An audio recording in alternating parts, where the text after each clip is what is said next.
June is always a whole lot of fun here on the precipice of America's suicidal dive into oblivion, what with it being Pride Month and all. And by pride, we definitely mean the worst kind. The kind that takes root in men and women and, if left unaddressed, metastasizes to the point that they imagine themselves capable of ignoring God and defining their own reality. They think that's what freedom and liberty means. The freedom and liberty to do whatever you want and believe whatever you want, all of which presupposes that there is no God. And certainly not a God who literally created, owns, defines, and sustains everything in his creation. Which is another way of saying the God who inspired the freedom and liberty-loving people who came over to start this American experiment in the first place. They believed in a very specific individual God. And they believed that he was the literal and personal author, definer, and sustainer of liberty, freedom, and every other good thing in his creation.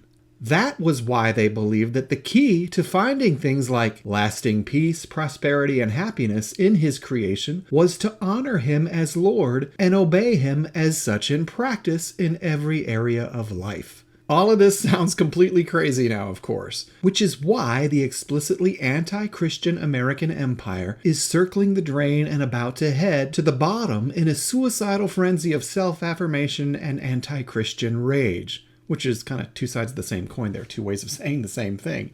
But as God uses this pride-drenched culture to demonstrate yet again the unbreakable nature of his law in all of his creation, there is a great silver lining to be seen if we will only look. Contrary to popular fiction and corporate media propaganda these days, the big gay march currently blowing through the culture does not end with a big win for Team LGBTQRSTD. Not by a long shot. Instead, it ends with the death of the culture they're trying to conquer as a result of the pride-fueled anti-Christian rage at the heart of their movement. In other words, Psalm 2 is no joke. Please look it up, read it, and realize it applies completely to America and every other nation or culture in God's creation. So for those on the right side of this story, the real opportunity that is coming, and maybe quicker than you think, is the opportunity to rebuild something good, something truly good, on the other side of the collapse of a pride-fueled anti-Christian American empire.